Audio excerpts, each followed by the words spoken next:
આપણી સંકલ્પ ન્યૂઝ ચેનલને સબસ્ક્રાઇબ અને લાઇક કરો, બેલ આઇકન દબાવો જેથી આવનાર ન્યૂઝ અપડેટ્સની નોટિફિકેશન આપના મોબાઈલ પર સૌથી પહેલા પહોંચે. Like, subscribe and share the video. નમસ્કાર દર્શક મિત્રો, હું છું પૂજા ટંડેલ. સંકલ્પ ન્યૂઝમાં આપનું સ્વાગત છે. સમાચારની શરૂઆત કરતા પહેલા એક નજર આજના મુખ્ય સમાચાર ઉપર. વલસાડ પાલિકા દ્વારા અક્ષરધામ રેસિડેન્સીની સ્ટ્રીટ લાઇટોના જોડાણ કાપી નાખતા રહીશોમાં ભારે રોષ. સ્થાનિકોએ સ્વખર્ચે લગાવેલી સ્ટ્રીટ લાઇટો નોટિસ આપ્યા વગર કાપી નાખી હોવાના આક્ષેપો કર્યા. વલસાડ નગરપાલિકાના કર્મચારીઓ દ્વારા અક્ષરધામ સોસાયટી વિસ્તારમાં લગાવેલી સ્ટ્રીટ લાઇટો કાઢી નાખવામાં આવતા સ્થાનિક રહીશોમાં ભારે અસંતોષ અને રોષ જોવા મળી રહ્યો છે. પૂર્વ જાણ કર્યા વગર કે કોઈ પણ નોટિસ આપ્યા વિના જ વીજ લાઇટો કાપી નાખવામાં આવતા સ્થાનિકોએ નગરપાલિકાની કામગીરી સામે સવાલો ઉઠાવ્યા છે. વલસાડના મોગરાવાડી સ્થિત અક્ષરધામ રેસિડેન્સીમાં નગરપાલિકાના કર્મચારીઓ અને વાયરમેન પહોંચ્યા હતા. રહીશોના જણાવ્યા અનુસાર નગરપાલિકાની ટીમે અચાનક જ આવીને થાંભલા ઉપર લગાવેલી સ્ટ્રીટ લાઇટોના જોડાણ કાપી નાખ્યા હતા. જ્યારે સ્થાનિકોએ આ અંગે પૂછપરછ કરી ત્યારે નગરપાલિકાના કર્મચારીઓએ સીઓના ઓર્ડર અને સોસાયટીમાંથી ફરિયાદ મળી હોવાનું કહીને કનેક્શન કાપી નાખ્યા હોવાનો દાવો કર્યા હતા. અક્ષરધામ રેસિડેન્સીના રહીશોએ આક્ષેપો કર્યા કે તાજેતરમાં આવેલા ભારે પૂરના કારણે સોસાયટીની પાછળની દિવાલ તૂટી ગઈ છે. દિવાલ ધરાશયી થતાં અંધારામાં જીવજંતુ અને જાનવરો સોસાયટીમાં ઘૂસી આવવાનો સતત ભય રહેતો હતો. આ ઉપરાંત પૂર બાદ વિસ્તારની મોટાભાગની સરકારી સ્ટ્રીટ લાઇટો બંધ પડી ગઈ હતી. આ સમસ્યાનો ઉકેલ માટે રહીશોએ પોતાના સ્વખર્ચે અને પોતાના વીજ કનેક્શન મીટર ઉપરથી થાંભલા ઉપર વધારાના ફોક્સ લેમ્પ લગાવ્યા હતા, જેનું લાઇટ બિલ પણ રહીશો પોતે ભરી રહ્યા હતા. લાઇટો પુનઃ શરૂ કરવાની તથા વિસ્તારની સ્ટ્રીટ લાઇટોનું કાયમી સોલ્યુશન લાવવાની માંગણી કરાઈ હતી. જે આજરોજ સવારે બનાવ બન્યો હિસાબે સવારે અમને કોઈ પણ વ્યક્તિને જાણ કર્યા વિના અહીં નગરપાલિકાના કર્મચારી આવી બધી જે એક્સ્ટ્રા સ્ટ્રીટ લાઇટ છે બધા કાપી ગયા છે. એમાં એ લોકોનું કહેવાનું છે એક સ્ટ્રીટ લાઇટ પર એક જ લાઇટ લાગી શકે, પણ અહીંયા જે આ એક જગ્યાએ લગાવેલ છે એ પૂર આવેલો દિવાલ તૂટી ગઈ છે. એના કારણે જનજીવન નહીં આવે એના માટે અમે 3 લાઇટ લગાવેલી હતી. એ લોકો કોઈ પણ જાણ કર્યા વગર કાઢી નાખેલ છે. અને આ જે બી લાઇટ છે એ બધી અમારા સ્વખર્ચે લાઇટ લગાવેલી છે. ના કોઈ નોટિસ નહીં મળે. એ લોકો સવારે આવ્યા અમને એમ જણાવ્યું છે કે અમને સીઓ સાહેબનો ઓર્ડર છે એટલે અમે તાત્કાલિક ધોરણે કાપવા માટે આવ્યા છે, પણ અમને આના વિશે કોઈ સભ્યને બી કોઈ જાણકાર નથી ને અમને બી કોઈ અહીંના કોઈ વ્યક્તિને જાણ કરવા સીધા સીધું કાપીને જતી રહ્યા છે લોકો. ને બીજું કે એ જાણવા માંગુ છું કે જ્યારે આ પૂર આવેલું છે ત્યારથી આ બધી સ્ટ્રીટ લાઇટો બંધ છે. તમે પછાડી જોઈ શકો તે હિસાબે છે ને અહીંયા 2 મોટા લેમ્પ લગાવેલા છે. એ અમારા સોસાયટીના મીટરના ખર્ચામાંથી એ બધી લાઇટ બળે છે અને બધી લાઇટ મોસ્ટ ઓફલી વધારે પૂરતી બંધ છે. અને જે એક ખંભા પર 3 લાઇટ એ લોકોને દેખાઈ ગઈ તેઓ કાપીને નીકળી ગયા છે. અમે રિપેરિંગને રજૂઆત કરે તમને કહેવામાં આવે છે કે લાઇટ તમે લાવીને આપો, અમે રિપેર નાખી જશું. મારું નામ વિશાલ છે ને હું અક્ષરધામ રેસિડેન્સી મોગરાવાડીમાં રહું છું. ને અમારે ખાલી એટલું જ કહેવાનું કે આજ રોજ સવારે નગરપાલિકામાંથી વિનયભાઈ કરીને કોઈ વાયરમેન જે આવ્યા હતા તે લોકોએ આજે અમારી સ્ટ્રીટ લાઇટ છે તે આજે કાપીને જતા રહ્યા છે. અમે એમને સવાલ કર્યો હતો કે આ લાઇટ શા માટે કાપી, તો એમણે કીધું કે તમારી સોસાયટીમાંથી ઉપર સીઓ ને કમ્પ્લેન ગઈ છે અને સીઓ નો ઓર્ડર છે એટલે અમે આ તમારી 3 લાઇટ લાગી છે એટલા માટે કાપવા માટે આવ્યા છે. એમનું કહેવાનું હતું કે એક થાંભલા પર 3 લાઇટ લાગી શકે તેવું છે નથી. તો અમે જે ત્રીજી લાઇટ એમની પાસે જે લગાવડાવેલી હતી તે એના કારણોસર લગાવેલી હતી કે અમારી પછાડી જે દિવાલ છે તે તૂટી ગઈ છે ને પૂર આવવાના કારણે આખી દિવાલ ધરાશયી થઈ ગઈ છે ને તે દિવાલનું અંદરથી બધા જનાવર ને દરેક વસ્તુઓ આવી રહી છે. તેના માટે અમે એ લાઇટ લગાવી હતી ટેમ્પરરી, કારણ કે 22 તારીખે 23 તારીખે જે દિવસના પૂર આવેલા હતા તે દિવસથી એક પણ સ્ટ્રીટ લાઇટ ચાલતી છે નથી. ને તેના માટે અમે અમારા પર્સનલ લાઇટના થાંભલા પર ફોકસ લગાવીને અમે અજવાળું કરેલું છે ને અમે એનું પર્સનલ અમારું લાઇટ બિલ ભરીએ છીએ. અમે જે ટેક્સ ભરીએ છીએ તે અમને લાઇટ, રોડ, રસ્તા દરેક વસ્તુની અમને સુવિધા તેના માટે અમને કરીએ છીએ. અમે આટલી બધી રજૂઆત કરી કે રોડ રસ્તા બનાવો તો તેના માટે કોઈ કર્મચારી આવ્યા જ નથી. ને આજે એક કમ્પ્લેન્ટ સોસાયટીમાંથી કોઈ કરી એવું જણાવીને આજે એ લોકો 5 કર્મચારી આવીને સવારના લાઇટો બધી કટ કરી ગયા છે અમારી. આસ્થાનું પ્રતીક દશામા વ્રતનો પ્રારંભ સાથે વલસાડમાં માતાજીની મૂર્તિઓ ખરીદવા ભક્તોની ભીડ. પવિત્ર અને આસ્થાનું પ્રતીક એવા દશામાના વ્રતનો પ્રારંભ થવા જઈ રહ્યો છે. ત્યારે આજે વલસાડ શહેરમાં શ્રદ્ધા અને ભક્તિનો અનોખો માહોલ જોવા મળ્યો હતો. ઘરો અને પંડાલોમાં માતાજીની સ્થાપના કરવાની હોવાથી વલસાડના બજારમાં મોટી સંખ્યામાં દશામાની મૂર્તિઓનું આગમન થયું હતું, જેને પગલે આખું શહેર જાણે દશામામય બની ગયું છે. વલસાડના વિવિધ વિસ્તારોમાં શ્રદ્ધાળુ માતાજીની મૂર્તિઓ ખરીદવા અને તેમને પ્રેમપૂર્વક પોતાના ઘરે લઈ જવા માટે ઉમટી પડ્યા હતા. બજારોમાં અને મૂર્તિકારોના પંડાલોમાં સવારથી જ ભક્તોની ભારે ભીડ જોવા મળી હતી. વિશેષ કરીને સાંજણી ઉપર બિરાજમાન માતાજીની વિવિધ કદની અને આકર્ષક શણગારવાળી મૂર્તિએ ભક્તોના મન મોહી લીધા હતા.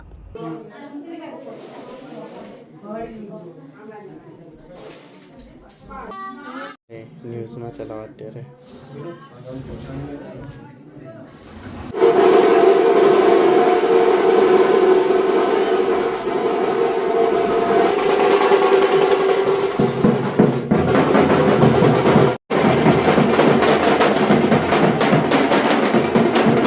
વલસાડમાં તાલુકા કક્ષાની ભવ્ય તિરંગા યાત્રામાં દેશભક્તિની ઝાંખી જોવા મળી. હાથમાં રાષ્ટ્રધ્વજ લઈને જોડાતા સમગ્ર વાતાવરણ ભારત માતા કી જયના નારાઓથી ગુંજી ઉઠ્યું. આઝાદીના અમૃત મહોત્સવ અને હર ઘર તિરંગા અભિયાન અંતર્ગત વલસાડ શહેરમાં આજે દેશભક્તિના ઉત્સાહસભર માહોલ વચ્ચે તાલુકા કક્ષાની ભવ્ય તિરંગા યાત્રાનું આયોજન કરવામાં આવ્યું હતું. આ યાત્રા વલસાડ કલેક્ટર કચેરીથી પ્રસ્થાન થઈને શહેરના મુખ્ય માર્ગો પરથી પસાર થઈ મોંઘાભાઈ દેસાઈ મેમોરિયલ હોલ ખાતે સંપન્ન થઈ હતી.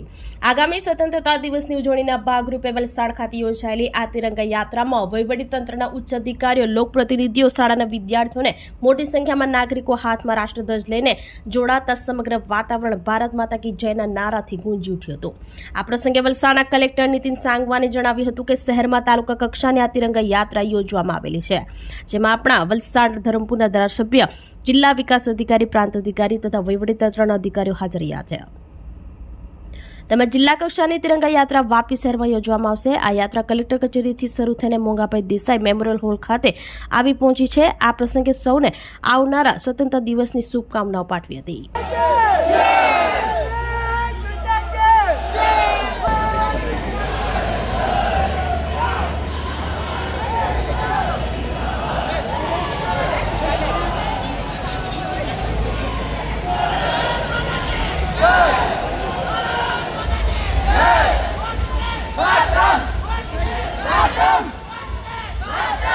શહેરમાં તાલુકા કક્ષાની આ તિરંગા યાત્રા યોજવામાં આવેલી છે, જેમાં આપણા વલસાડના ધારાસભ્યશ્રી અને સાથે સાથે આપણે ધરમપુરના ધારાસભ્ય પણ, નગરપાલિકાના પ્રમુખ અને આપણે જિલ્લા વિકાસ અધિકારી, પ્રાંત અધિકારીશ્રી અને બધા વહીવટી તંત્રના અધિકારીઓ અહીંયા મોજૂદ છે. અને કાલે આપણી જિલ્લા કક્ષાની આ તિરંગા યાત્રા યોજવામાં આવશે વાપી શહેરમાં. અને આજે આ યાત્રા કલેક્ટર કચેરી થકી અને આજે આપણે જે મોંઘાભાઈ દેસાઈ મેમોરિયલ હોલ ખાતે આપણે ઊભ્યા છીએ અહીંયા સુધી આવેલી છે. તો આ પ્રસંગે હું બધાને જે સ્વતંત્રતા દિવસ આવનાર છે હવે એમની શુભેચ્છા પાઠવું છું. અને મારી બહુ સૌને વિનંતી છે કે આપણે જે જિલ્લા કક્ષાનો કાર્યક્રમ કાલે છે, આમાં સૌ મળીને અને સૌ ભાગીદાર થઈને આને એક મોટું કાર્યક્રમ બનાવીએ અને આની સાથે સૌને શુભેચ્છા પાઠવું છું. Thank you. વાપી ખાતે વલસાડ જિલ્લા શાળા વ્યાયામ શિક્ષકોનો સેમિનાર અને ગુરુ પૂર્ણિમા મહોત્સવ યોજાયો.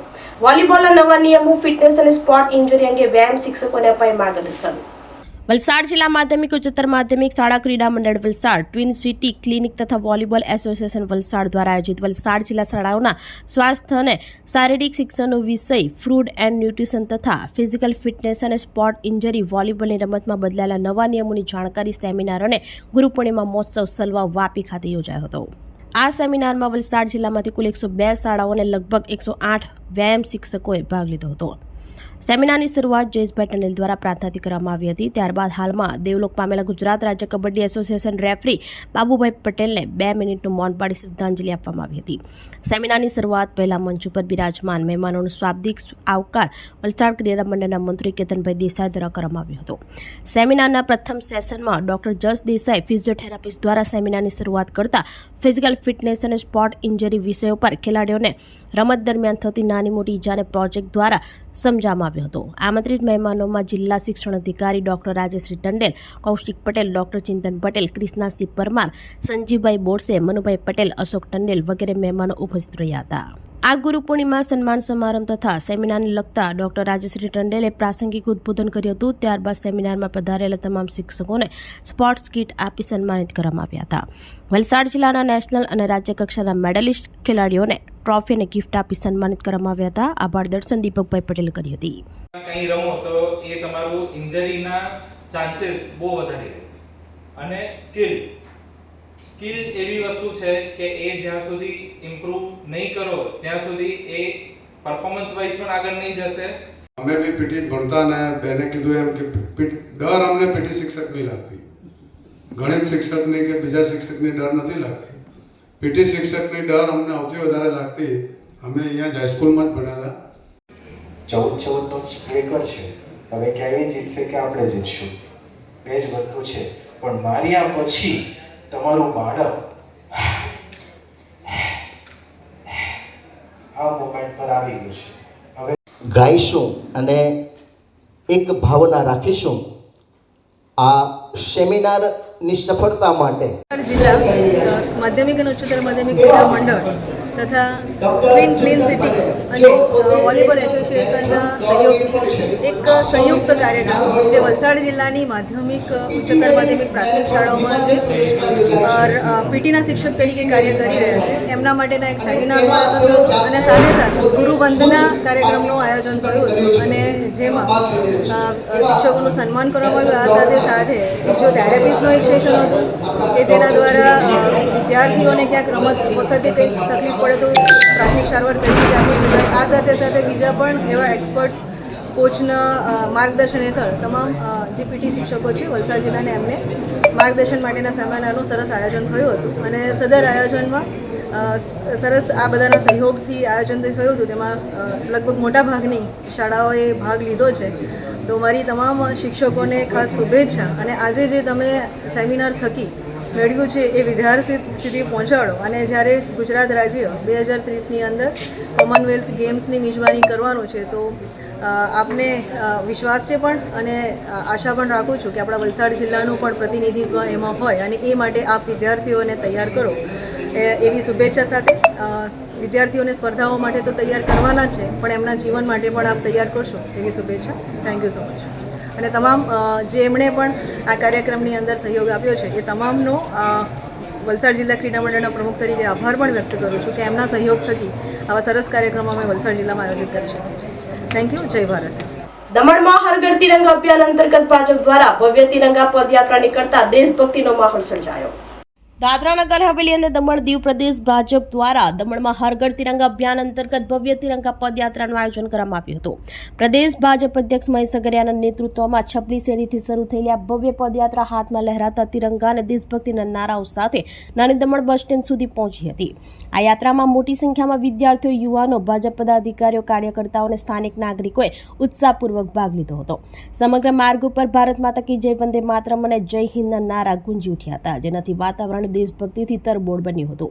આ પ્રસંગે ઉપસ્થિત લોકોએ રાષ્ટ્રની એકતા, અખંડિતતા અને સાર્વભૌમત્વને મજબૂત બનાવવા માટે સમર્પિત રહેવાનો સંકલ્પ લીધો હતો. આ તિરંગા પદયાત્રામાં દમણ દીવના પૂર્વ MP લાલુ પટેલ, પ્રદેશ ભાજપ મહામંત્રી જિગ્નેશ પટેલ, દમણ જિલ્લા ભાજપ પ્રમુખ ભરત પટેલ, બીજેપી OBC મોરચાના રાષ્ટ્રીય કાર્યકારિણી સભ્ય વિશાલ ટંડેલ, દમણ નગરપાલિકા અધ્યક્ષા દીપિકા ટંડેલ, દાદરા નગર હવેલી જિલ્લા પંચાયત અધ્યક્ષા નિશા ભાવર, સેલવાસ નગરપાલિકા પ્રમુખ સોમનાથ પાટીલ સહિત મોટી સંખ્યામાં નાગરિકો ઉપસ્થિત રહ્યા હતા.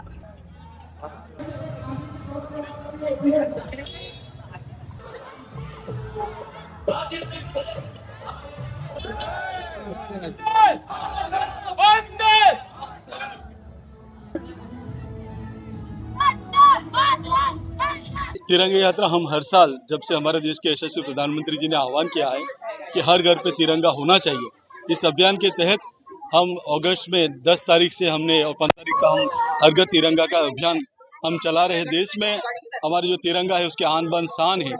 लोगों में हम नई चेतना लाना चाहते, देशभक्ति लाना चाहते हैं. इसी मकसद से हम हर साल ये तिरंगा यात्रा निकालते हैं. વલસાડ જિલ્લામાં લાંબા વિરામ બાદ મેઘરાજાએ પુનઃ પધરામણી કરતા લોકોને ખેડૂતોમાં આનંદ. તાલુકાના ગામડાઓમાં ઝરમરથી લઈને ધીમી ધારે વરસાદ વરસતા પાકને નવજીવન મળ્યું. વલસાડ જિલ્લામાં લાંબા વિરામ બાદ મેઘરાજાએ પુનઃ પધરામણી કરી છે. વહેલી સવારથી જ વાતાવરણમાં આવેલા પલટા બાદ વિવિધ તાલુકા અને ગામડાઓમાં વરસાદી માહોલ જામ્યો છે. વરસાદના આગમનથી વાતાવરણમાં ઠંડક પ્રસરી ગઈ છે અને ગરમી ઉકળાટથી હેરાન થતા લોકોને મોટી રાહત મળી છે. આ સાથે જગતનો તાત ગણાતો ખેડૂત વર્ગ પણ વાવણીલાયક વરસાદને કારણે હર્ષોલ્લાસમાં આવી ગયો છે. આજે વહેલી સવારથી જ વાતાવરણમાં અચાનક પલટો આવ્યો હતો અને વાદળછાયા વાતાવરણ વચ્ચે તાલુકાના વિવિધ ગ્રામ્ય વિસ્તારોમાં સાર્વત્રિક વરસાદ નોંધાયો હતો. વલસાડ અને આસપાસના ગ્રામ્ય વિસ્તારોમાં સવારથી જ વરસાદી ઝાપટા શરૂ થઈ ગયા હતા. લાંબા સમયથી વરસાદે ખેંચ આપી હોવાથી લોકો ગરમી અને બફારાથી ત્રાહિમામ પોકારી ઉઠ્યા હતા. પરંતુ આજે પડેલા વરસાદને કારણે સમગ્ર વાતાવરણમાં આહલાદક ઠંડક પ્રસરી ગઈ છે. ગ્રામ્ય વિસ્તારોની વાત કરીએ તો તાલુકાના અનેક ગામડાઓમાં ઝરમરથી લઈને ધીમી ધારે વરસાદ વરસ્યો છે. જિલ્લામાં થયેલા વરસાદથી સૌથી વધુ ખુશી ખેડૂત આલમમાં જોવા મળી રહી છે. લાંબા વિરામ બાદ પડેલા વરસાદ વાવણી લાયક વરસાદ સાબિત થતાં ખેડૂતોના સુકાતા પાકને નવજીવન મળ્યું છે. પાકને જીવનદાન મળતા જગન્નાથનાથમાં ખુશીની લહેર દોડી ગઈ છે.